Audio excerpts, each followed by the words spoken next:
The Lord be with you. and with your spirit. A reading from the Holy Gospel according to St. Luke. Glory to you, O Lord.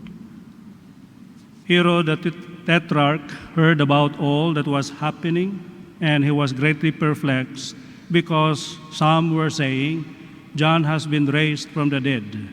Others were saying, Elijah has appeared. Still others, one of the ancient prophets has arisen. But Herod said, John I beheaded. Who then is this about whom I hear such things? And he kept trying to see him. The Gospel of the Lord. Praise to you, Lord Jesus Christ. Please be seated. Our Lord Jesus Christ, his life was so short, especially the ministry part, which is only about 3 years, but his impact was so strong. Why? Simply because his preaching was accompanied by healing ministry. He did not simply preach through words, but also action. And even his words have some tremendous effect on people. And not only people in terms of their body, but also their spirit, both body and spirit. Especially in the olden days, sickness or illness. Physical illness is very much associated with spiritual illness.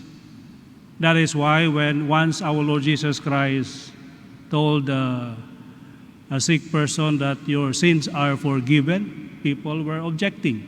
How can he forgive sins? And that's why our Lord Jesus Christ responded, which is easier to say, his sins are forgiven, or stand up and walk. So that you will believe that his sins are forgiven, I will show you. Then he told the man, of course, stand up and walk. The physical healing is a proof that he was also healed spiritually. So our invitation today is always to remember that if we were to go for integral, total healing, it should be healing of spirit and of the body. Sometimes we are only focusing on the body and forgetting the spirit. And sometimes also we focus simply on the spirit and forgetting the body. So total healing would be spiritual and physical healing, including, of course, psychological and social and all the rest. Now we have the Saint Pius, popularly known as Padre Pio. Now, he is an exemplar of a real preacher and a real healer, because he preached, but his preaching is also accompanied with healing. And the healing that he provided was both spiritual and physical. He was known for his long confessions. People would line up and for long hours of hearing confession to people who are pious and simply curious. There are some who would just approach and tried if it's really true. But eventually, even those who are not so sincere in their intentions got healed, because he has the gift, Padre Pio, the gift even of reading people's intentions. And this is because perhaps as a privilege, he shared the sufferings of our Lord Jesus Christ, because he had a stigmatism. So he shared the pains of the wounds of our Lord Jesus Christ. That's his privilege, and that's a gift. And because of that, or with that, he healed people spiritually and physically.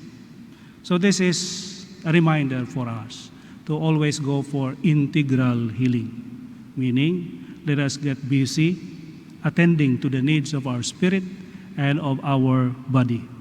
And then if we help also, let us, of course, pray for people, and that would be spiritual benefits for them or healing for them, but also, to the best of our ability, help them also materially, meaning physically.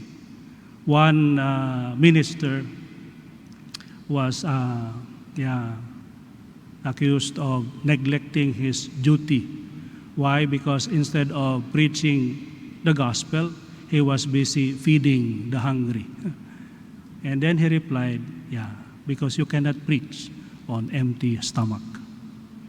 That's why our services will not only be spiritual but also physical. Missionaries before were also accused of not really totally giving or serving the needs of the people because they only preach about spiritual things, about sins, about forgiveness. But when asked about daily living and how to survive in life, that's your concern. Ours is only spiritual. We are reminded today to go for total healing and total redemption, spirit and body. And we have Padre Pio as a model. Amen.